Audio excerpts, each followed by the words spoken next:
That dog don't hunt, y'all. I'm turning this into like a bad Western movie that's like a rap battle too. It's amazing. That dog don't hunt. Because man, do we finish some podcasts, but they're not perfect. But man, they're done. They are so done. Dirk, hello, my friend. That dog does not hunt.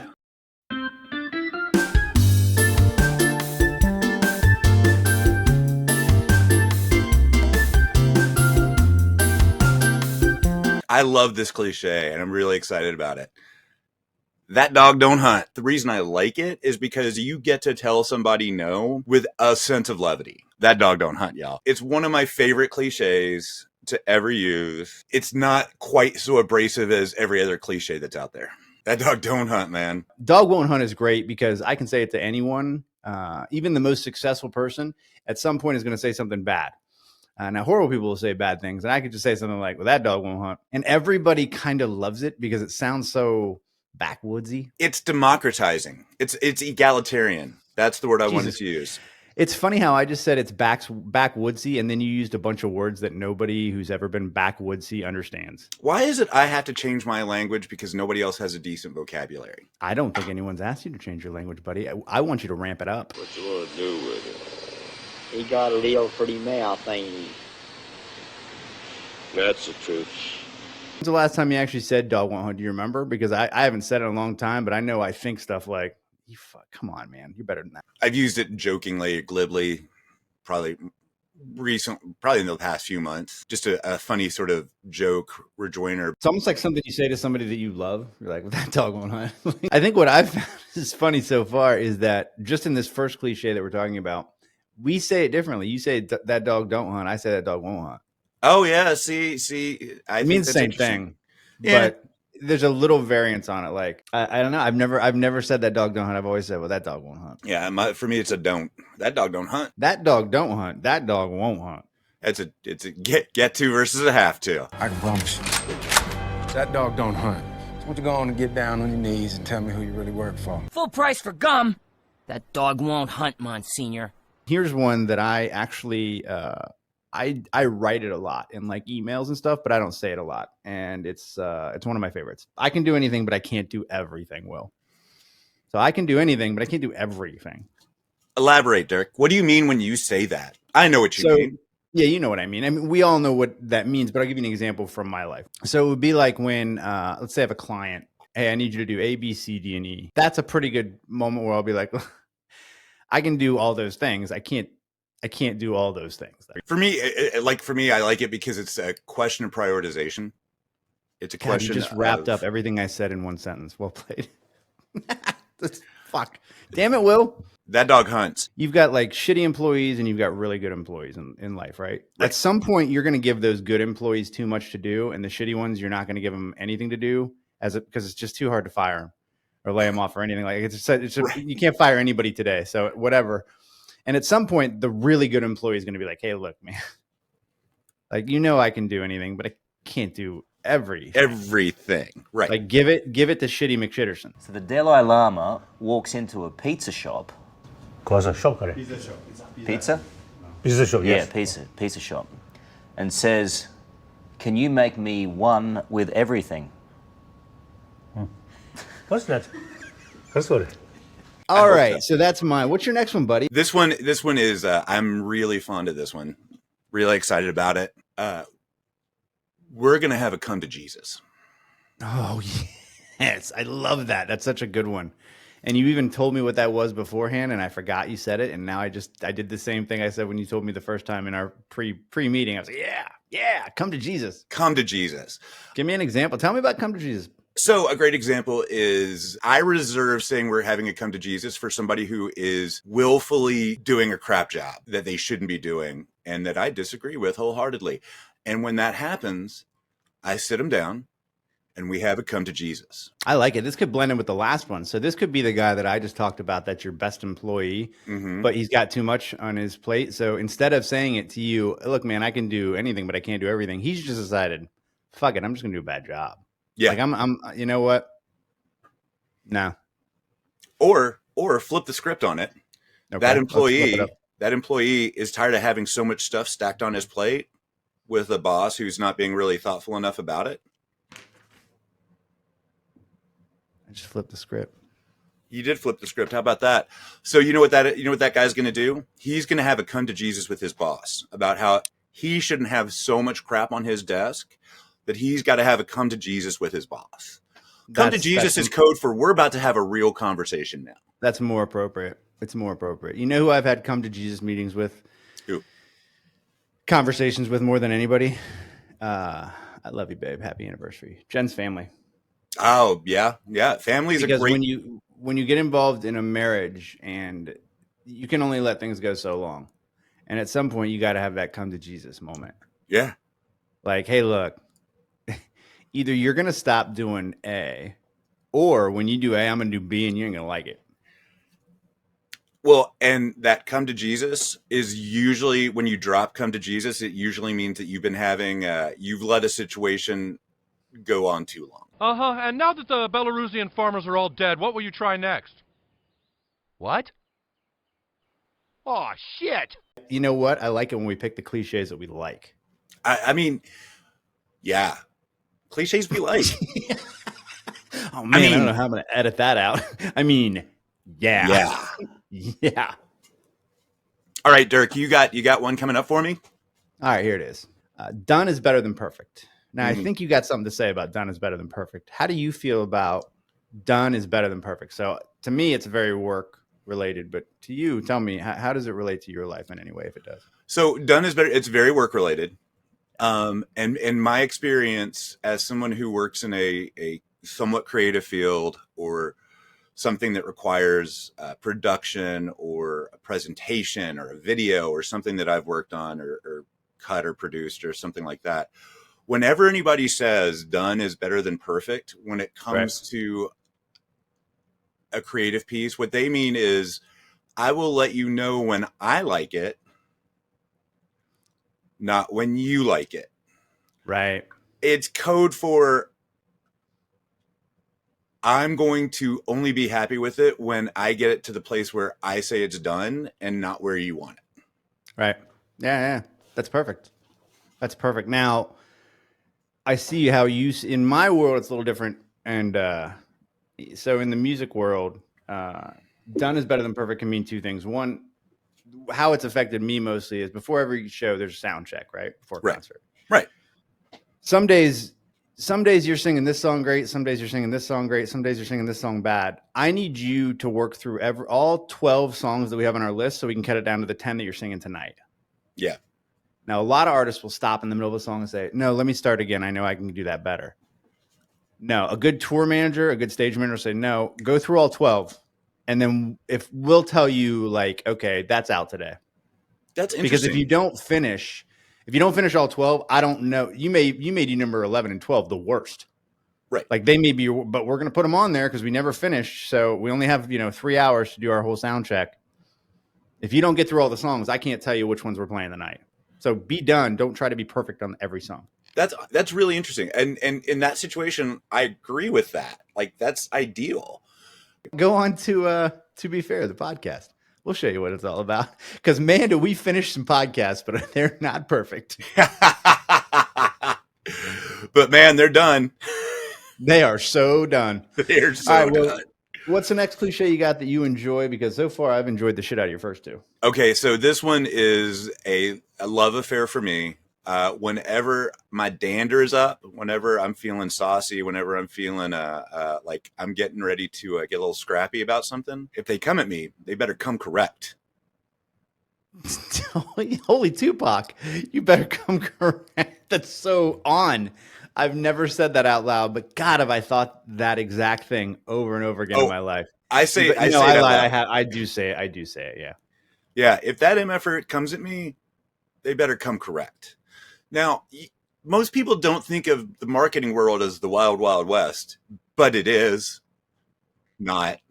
But there are a lot of, it's a creative space. There are a lot of people who have opinions, and also everybody thinks they can do marketing, so that when you get into it and somebody starts getting into your business and your profession and the thing that you've done, spent a lot of time doing, and they're bringing you information, they're bringing you their opinions, they're bringing you revisions or something like that. If they're coming at you, they better come correct. I find that I use come correct, and I just thought about it while you were talking, even though I was listening, Will. I use it when I'm venting to somebody about something that happened, because I've probably said it to you. I know I've said it to my friend Keith. Shout out Keith. I've said stuff like, so he better come correct. Like if that's what he's doing. In hindsight, when I say it venting, it's funny, but I mean it when I'm saying. I'm like, and if you're gonna do that, you better come correct. Heck Or yeah. what, Dirk? Like what's gonna happen? You gonna fight him with your fists? Maybe. If they're older than me and I feel like I can take them. No, if they don't come correct, I'm going to school them. I'm going to take them to school. Said if they don't come correct, I'm going to school them. That's fucking awesome. I'm so happy right now. I have a soundbite for the beginning of our podcast. Maybe I'm just too old, and maybe I've just been in my basement too long, but I suffer no fools. Keep going, Will. You love it, don't you? You love it. I'm turning this fools. into like a bad Western movie that's like a rap battle too. It's amazing. If they had YouTube and podcasts in 1995, this would be fucking right. You know what it'd be? It'd be on point. Not.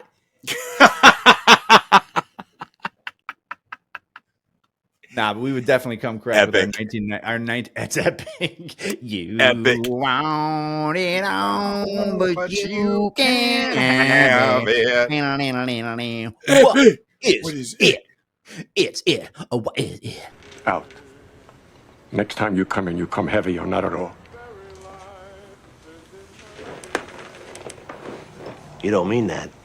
And you tell that fucking piece of shit he comes correct. I will. He comes in all fucking loopy and fucked up. I swear to God, I'm gonna mash that douchebag's teeth. Here's one that's probably, I know it's a family cliche, but it probably doesn't hit everybody in the world like they use it a lot. I do use it a lot. I have a sign that says it, and I used to have it in my office. Lack of planning on your part does not constitute an emergency on my part. Right. Will? Yes. Lack of planning on your part does not constitute an emergency on mine. It's a cliche that I adore. So do I. I love it because you can't, like, imagine you're in my office and you're coming to me and you fucked up something, and it's because you didn't spend enough time dealing with it. And you say that to me, and I just look at my son, like, say that guitar is the sign, and I just go, what are you going to do? What are you going to say? It puts somebody in their place right away, and it begins to set a boundary. Is it a little aggro? Of course it's a little aggro, but I think what we're discovering is that every one of the cliches we like, or at least every cliche I like, is apparently a little aggro. But I think it's perfect. I think it's great, and I think it's underused because the reality is that people overload people because they do not prepare themselves. I'll say this. The other thing about a good cliche is you better come correct. Because if you say that to someone, man, you better have your ducks in a row every time you ever talk to them again in life. Because the first time that you are in this situation that they're in right now, you know what you're going to hear, and it's going to be tenfold as bad. Well, that's a problem. Anyway, it all together. No, we don't switch. Because when we booked, they didn't have 3 together. Ma'am, your poor planning does not constitute an emergency for me. You'll see him in Paris. Go sit down. Moving right along. What you got, buddy? All right, I love your first 3. What is number 4 for Will? Are you ready for this? I'm going to pivot a little bit. You better come correct. I'm going to come correct, but sun shines on a dog's ass every once in a while. So that is different. That is a different one than that goes down a different path. And the sun does shine on a dog's ass. I don't know the history of the term. I don't understand the term necessarily. And maybe somebody in the comments leave kind of the history of it and what it really means. I just like saying it because, as I've discovered, most of the cliches that I appreciate are a little bit part of my Southern upbringing. So I've noticed. Yeah, and whenever I drop these, I always end up dropping them with a Southern accent because I picked up most of these terms from like guys in a country store in Milltown, Kentucky, who say things like, that dog don't hunt. And I can't not say it without the accent. And this was another great one where it's like, wow, you know, and the great way this is described is you're celebrating somebody who has had an unexpected windfall or an unexpected grace of luck or something like that. Right. And you get to say, man, good for him, man. Sun shines on the dog's ass every once in a while. I never thought about the dichotomy of you and I talking about these kind of things because I was born a Yank and now I live in the South. You were born in the South. Now you live in the North. So we have different takes on this, but like some of the things that you think are old school, I hear my wife say every day. You're right, though. The sun shines on a dog's ass every once in a while. It's true. Generally, when the dog's in a submissive pose, we don't need to get into that. Boss Billy Ho, even the sun shines on a dog's ass some days. On a dog's ass? On a dog's ass. It's so funny when I say a cliche when we do these particular episodes because I feel like, oh, everybody's heard that it's a cliche. No shit, Dirk. Welcome to Clichés. But again, keeping in mind that I am someone who should have done something. I was an engineer who got in the music business, and I did that on a whim because I always wanted to do it. So everybody dies, not everybody truly lives. That is a great. I mean, that one's actually just inspirational, man. I know we're not really big on doing the inspirational ones. So when I found that as something that I say, like I just sat down, I didn't go to a Google list. I just thought of things that I say or things that I think.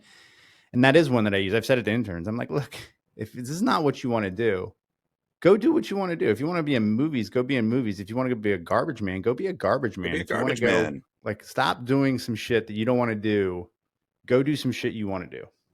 Right. Nobody exists on purpose. Nobody belongs anywhere. Everybody's gonna die. We'll die. It will be awful.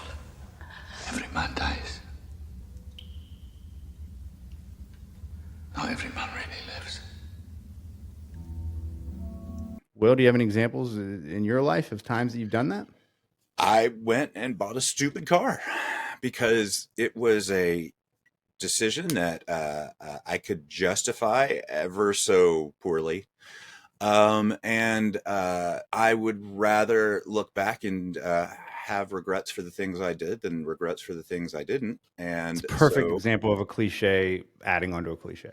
Well, sometimes there is some wisdom in it, but I wanted to live. And so I just did this past weekend is an amazing example. I got up at 3:30 in the morning, fly to Naples, Florida, drive a car 1,200 miles back. And it was amazing. It was great. And it's a car that's a dream car for me. It's a bucket list car for me. It's a thing for me. And my thing with it is a lot of people may look at like something like that and judge it in a lot of different ways. I'd rather do stuff when I can than wait until it's too late to do anything.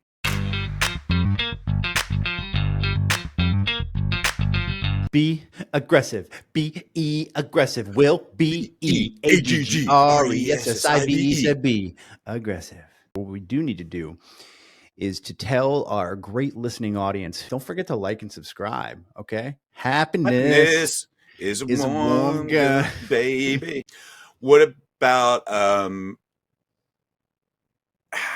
you rubbing your lips like a woman? I'm putting on Carmex. Oh, well, that made it more masculine. Hydration is important, Dirk. What's wrong with you? Do you not have a routine? Do you not do a little bit of a routine to keep yourself? Do I not have a routine? Look at my fucking hair. I know your hair is magnificent. Look at my eyebrows. Look at my hair. Of course, I have a routine. God damn it! I should have a unibrow right now. I am a goddamn caveman. Captain Caveman. Wow, that's gonna make it. Because a shit boss, go fuck yourself anyway. I'm not doing anything for you. Adversary.com. There's a hyphen right there, and you can also check us out at marketingtruth.online. Giddy up, everybody. Woo! Will says touchdown. I say touchdown. Will says, look at my neck. Jesus, I look like Jabba the Hutt. Ooh.